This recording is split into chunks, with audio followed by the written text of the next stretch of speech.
Yes, yes, get in there. 11 wins in a row for Aston Villa.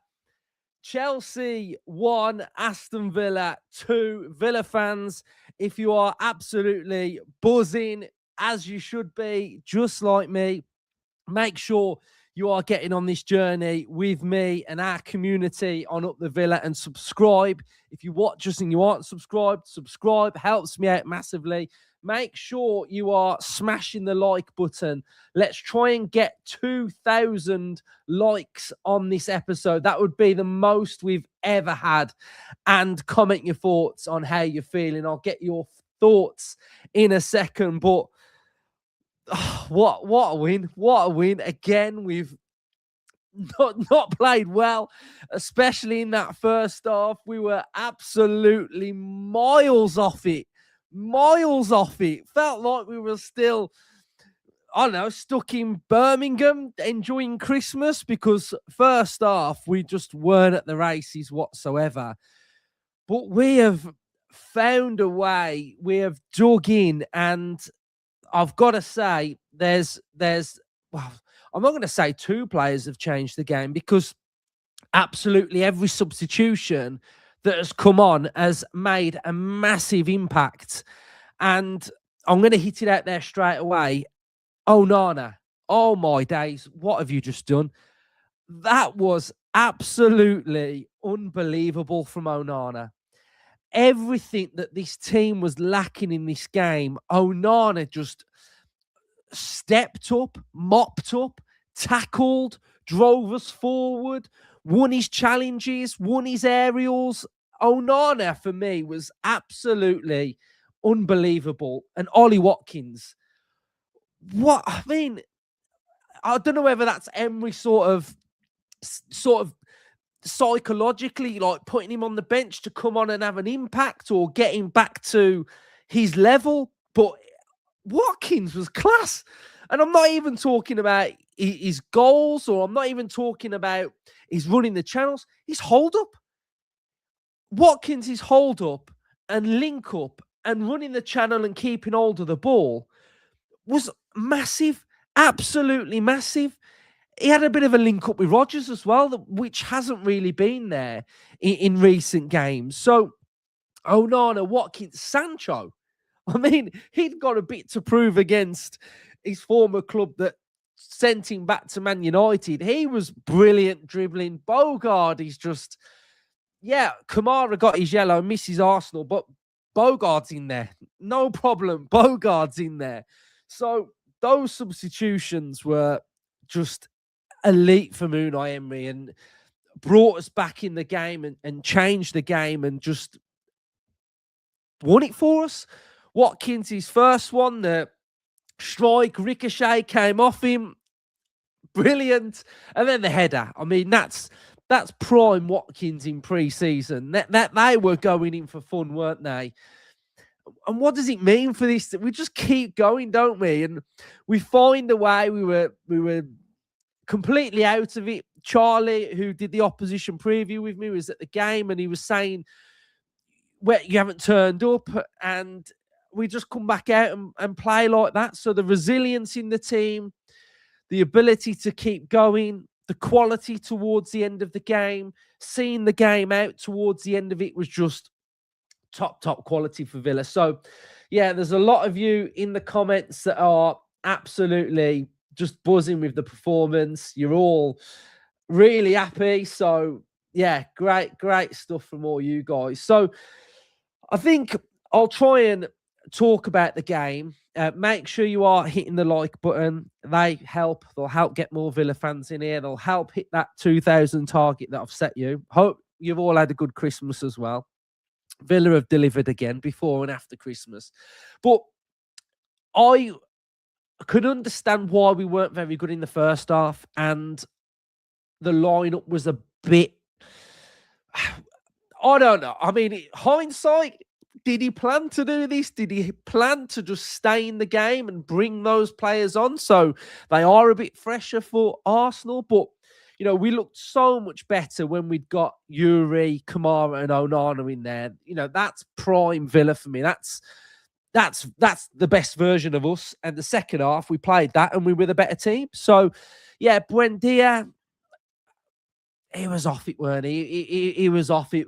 We really struggled. I thought Chelsea were quite good first half. You know, they was getting a lot of open looks around the 18-yard box. They were creating opportunities. Their system was very good. It was very fluid. And, you know, I got it on my tactical pad at half time to have a look at what actually was going on. And they were playing really well against us. And the problem that we'd got is the fact that I actually felt like, especially in the first half, we were quite comfortable here.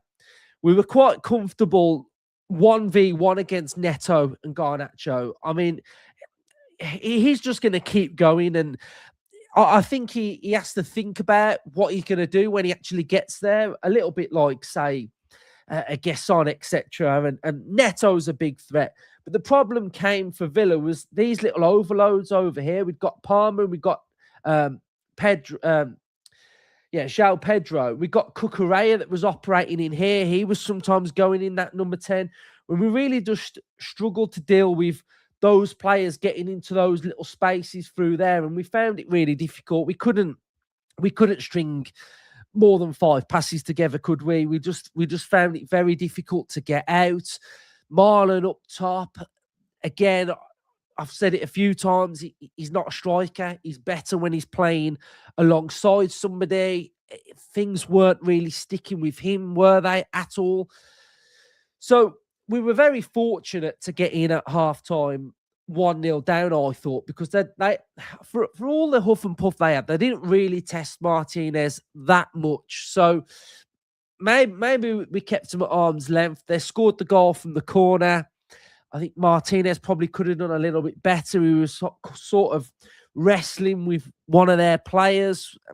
It was just a bit messy, wasn't it? But I think they deserved to go in 1-0 up. And we were saying at half-time that we're still in this game. You know, we're in the game. It's only 1-0. We can get a goal. We can grow into it. There's no problem. It felt like an Unai Emery job that he was trying to do, which was going to be executed. And then we made the substitutions, like I mentioned earlier, and we brought on Onana, we brought on Sancho, we brought on Watkins, and that completely changed the game. We were starting to just find Tielemans more, and I think with Watkins' runs and being able to travel across the whole pitch and pick up different, you know, elements. Like if I have a quick little look now at Ollie Watkins' heat map, I imagine that we're going to see him pick up a lot of zones all over the pitch, really. And he did kind of run them ragged, didn't he, really? And I think it was just a top performance from him. And yeah, he was absolutely brilliant. So if we just go on this here now and find Watkins. So this is what I found like Watkins was doing really well. You see how he's like drifting left, drifting right. There's touches central, lots of touches in the 18-yard box. He started to stretch Chelsea, which then when he's stretching and making the Chelsea defenders move out of position, then it opens up more space for everybody else, really. So, yeah, just top in that regard, really. And I think, you know, if we have a look at some of the stats, I think our XG was 1.05 there. XG was only 2.14. So, you know, for as much as they had lots of shots, they didn't really pepper our goal that much. And, you know, we did have, well, we had 4 big chances and they only had 2 big chances. So the big chances have fell to Villa late on in the game as well. We were getting those opportunities.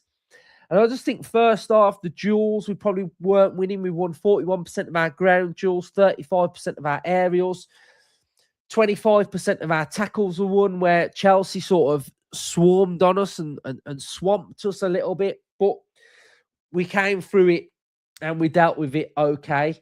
I think if we have a little look now at some of the individual performances, let's go to the players that actually like came on and made a big difference, really. Watkins, 2 goals. He'd got 4 shots on target, 15 touches. Just very, very good from Watkins. Very efficient, I think. Onana, 92% passing accuracy, 17 touches, 2 defensive contributions, 1 ground duels out of 1 clearance, 1 interception, 2 recoveries.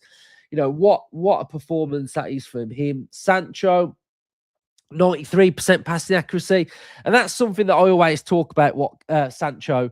Very efficient on the ball, looks after the ball, progresses us pretty well. And his ball retention is always very, very high. He'd got 1 clearance, 1 defensive contribution. Bogard, we've got 1 defensive contribution, 1 block shot, 1 out of 1 aerial duels, 1. And he'd got 40% passing accuracy. So the substitutions, for me personally, completely changed this game. And, you know, there's been a lot made of this period for Aston Villa, this going to Chelsea. A lot of people saying that, you know, this is a real big test now of how do they come through Chelsea and Arsenal. And look, they're very tough games, and Chelsea are inconsistent, but they are a good team. We've now gone 10 points clear of Chelsea. We've got Arsenal up next to the top of the league with 3 points behind them still. So I think from a Villa point of view, the respect needs to be there from fans regarding Aston Villa, because we get writ off and we're still there and we're still finding a way. And there was that stat that came on of points from losing positions. We were on 15. So we're now on 18 points from losing positions. And that tells a big story, really. And I think it tells a lot about this team and a lot about the character of the team that we do keep going. We've got a super chat here that I'm just going to try and go back to and get on the screen, because I do really appreciate that, mate. Here comes the treble up the Villa. Thank you for that, mate. Highly appreciated. So Villa fans in the chat, make sure you are hitting the like button, subscribe to the channel if you're new, and as always, comment your thoughts. We are now just gonna get the table on the screen, because while we're here, we may as well have a look at this. Aston Villa now 10 points clear of Chelsea in 5th place, and we are 10 points clear of Man United still. So we are in a very, very good position. We are the most informed team in the league still on this amazing run, 10 plus goal difference. If we have a look now at the away form table, we are second, but joint second, I guess, because we've got the same amount of points as Arsenal away from home. Home form, we are sitting 3rd in the table on 22 points. So, yeah, the away form has got 4 wins in a row. The home form has got, saying we've got 5 there, but very stacked out there. We've got another gift here from Sam Bentley's gifted 10 people memberships. So thank you very much for that, mate. Highly appreciated again. Right, so let's do player ratings. How it's going to work, guys, is we are going to do the player ratings. We'll talk about a player. And when I'm talking about the player, if you in the chat put your score, and we'll find a majority and we'll go with your majority. If it's similar to mine, then we'll go with my score. Emi Martinez, I'm going to give him an 8, you know. I think we could give him a 7, but I'm going to give him an 8 because he made that brilliant save. And I thought as the second half went on, there was some high claims in there. Probably should have done a bit better with a goal, but I think it is a big player for us and we need him, and he's there. He's there. So I'm going to give Martinez an 8. Cash, I'm going to give I'm going to give him a 7. I thought he got a yellow, so he misses Arsenal, which is a big blow. But Cash, I thought, defended well against Garnacho.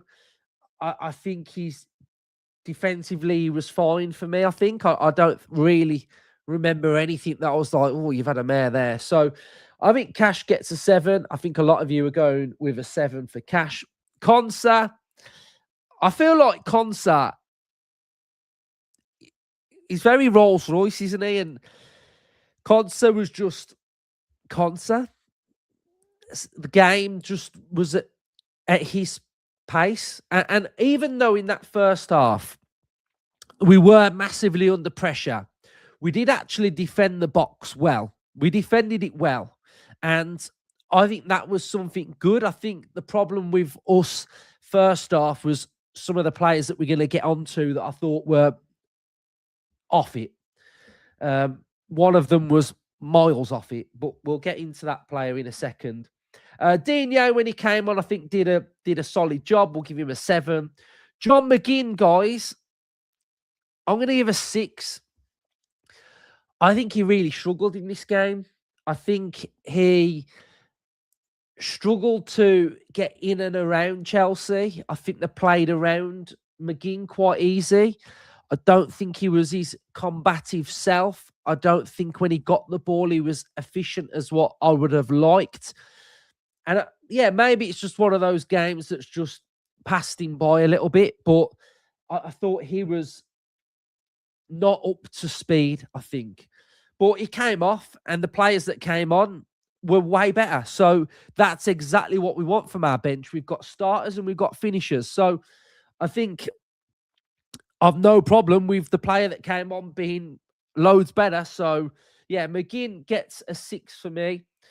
Tielemans, 7. I think it was a game of two halves from him. I think he was a lot better in the second half. I think he was a lot better when he got Onana and he got Kamara next to him. I think first half, a little bit like McGinn, they were playing around us a little bit. So I think we struggled to get to grips with that. But I think second half, he was loads better. He was finding that space. And I think he obviously helped us. Bogard, I'll give a solid 6.5. I think he was fine. We'll run through that. Buendia, I'm going to have to be honest, guys. I'll be honest. We've got a super chat here from Sam199. Thank you very much for that, mate. Really appreciate it from you. I normally get critiqued on these when I don't give some players a low enough score than what you guys give them. But Buendia, for me, was absolutely miles off it. I'm giving him a 4, guys. I thought he was no good at all. The game bypassed him. There was one opportunity when, in the first half, when he just needed to find Rodgers, and he played this outside of the foot pass to him.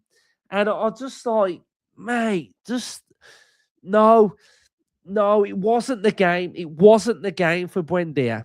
And I think that was part of the problem why we were so bad in the first half, that I felt like we got that wrong. I think we got that selection wrong. But were we trying to save for Arsenal? Did we look at the 2 games and think we need to rotate a little bit?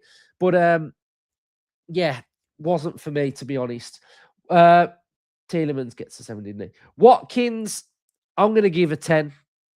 I thought he was perfect.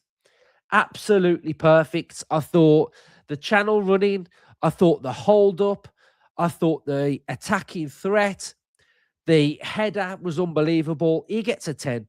And do you know what? There was one thing that I spotted, and I thought, do you know what? I like that.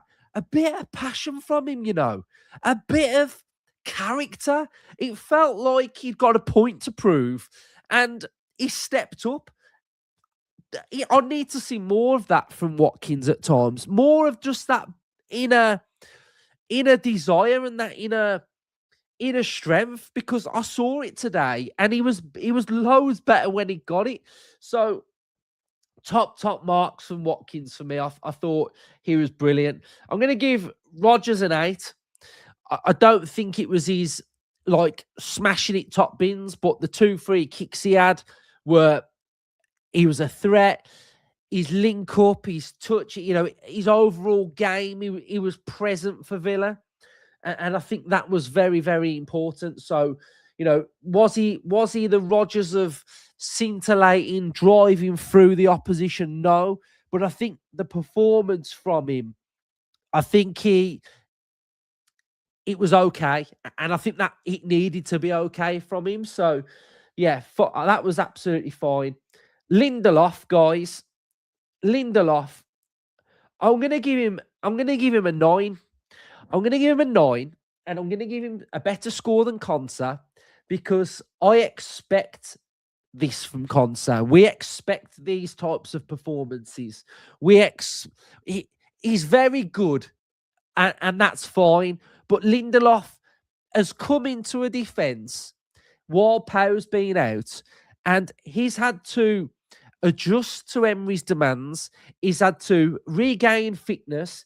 He's had to just learn how to play in this team and get up to speed. And it's not an easy thing for Villa and to play for Emery. It's really not. You can't just sign for Villa and you start playing. You've got to be technically and tactically a very, very good player to play for Emery. And Lindelof, a little bit like Longley back in the day when he was absolutely fine. Lindelof, even though he's our player because we've signed him, brilliant. I'm really liking Lindelof, guys. I feel like Lindelof is gonna be a bit of a cult hero, under the radar, just a bit of a cult hero. Seamlessly goes about his business, but very, very good. So top. And do you know what as well?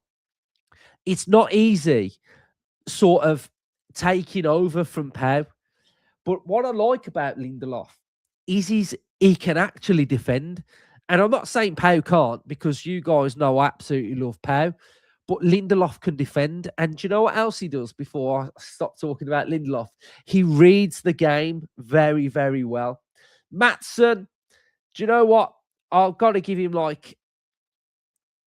you know what? I'm going to give him a high score as well because I love Maatsen and he's getting an 8 for me. I thought he was good. I thought he was driving forward at times, tenacious. He's got that bit of bite.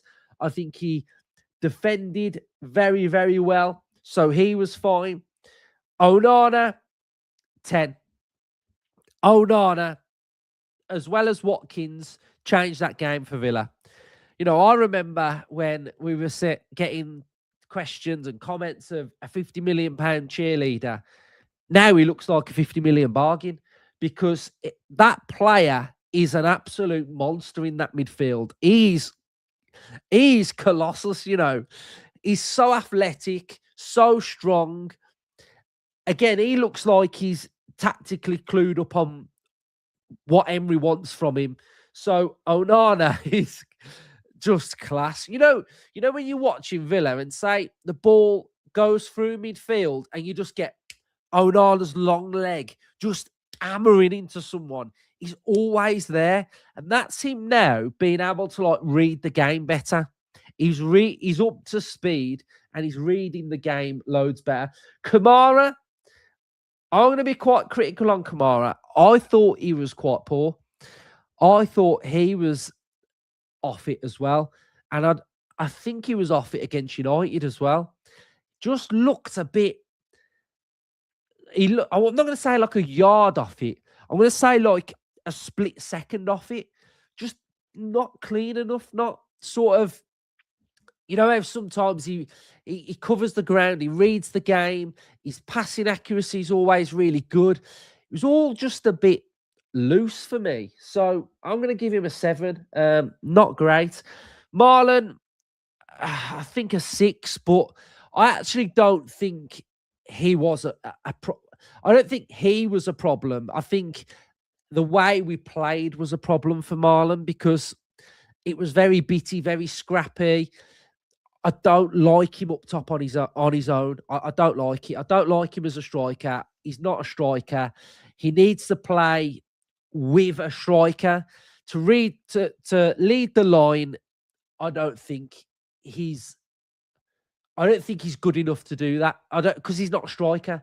But he did a job and he led the line for as long as he needed to do, and then that brought in Watkins. So that's fine. I think that's okay. So he wasn't terrible. Sancho gets an 8. I thought he came on and was loads better than what we've seen so far. There was more penetration, more drive, more confidence within his game. So that was really good to see as well. So I think Sancho was very, very good. And Emery spoke about Sancho and having to adjust. And I think he's actually starting to adjust, because I actually thought he was really good. And then I think that's absolutely everybody. Unai Emery, he's going to get an 8. First half, he gets a 5 because I didn't like the starting lineup. But he moves to an 8 with those substitutions, game management, halftime team talk, seeing out the game, his celebrations. So Emery gets an 8 for me. So those are my player ratings. Hopefully you guys, and you have all kind of agreed with what my ratings were as well. So fair play to you all as well. So where does this leave us? It leaves us in a very, very dominant position now. We can go to the Emirates and cause a big, big problem for Arteta and a big problem for Arsenal. And we are a big problem for Arsenal now, because they have got a very tough team that are going to be rocking up the Emirates that don't know when they are beat. And who has got all the pressure on them at the Emirates? It's Arsenal. So if we're better than the first half and we're more like the second half for a full 90, it is going to be squeaky bum time in North London. Squeaky, squeaky bum time in North London. We've got nothing to lose whatsoever in that game and everything to gain, because beat them and we go level on points with them. So, yeah, brilliant victory. And I now can't wait to just watch all of Villa's content of another win. So really pleased with it. It's just absolutely amazing being a Villa fan. Before the game, was I a bit nervous? Yeah, I thought Chelsea at home, Stamford Bridge, they raised their levels really well. They play well in the big games. They beat Barcelona, drew with Arsenal. They can raise it. They are a good team. But we've gone there and won. What a message now. This is just absolutely unbelievable from Villa. And I can't just wait now to watch all of Villa's content. So, Villa fans, enjoy it, embrace it. And the beard is staying. Anyone that didn't watch the match preview, I went clean shaven in September when we were bad. Cleaned off. There was nothing there. And I hammered from you guys, but I thought I needed to just refresh, cleanse my Villa soul. And this has stayed, and look how good we are. So it's not going till the end of the season now. So I can shape it up a little bit underneath and that, but I'm growing this beard now until the end of the season, because it's a lucky beard, right? So get behind it. Right, so I'm going to go. We are going to have the Arsenal preview tomorrow, and then we're going to have a tactical episode. I'm going to do 2 episodes that are going to be quite tactical heavy, just because the Arsenal fans have great difficulty in listening. So we're going to reiterate the point around Villa and Unai Emery and our tactics, because I did it the first time and they didn't listen to me and we beat them. So hopefully 2 episodes, it might sink in for them. So let's just hope they listen this time, right? So Villa fans, we've got over 500 people watching. On the way out now, can you please make sure you're hitting that like button? I want to see 2,000 likes on this. I want to see you all commenting and subscribing to the channel if you are new. Up the Villa, enjoy it, and have a good weekend.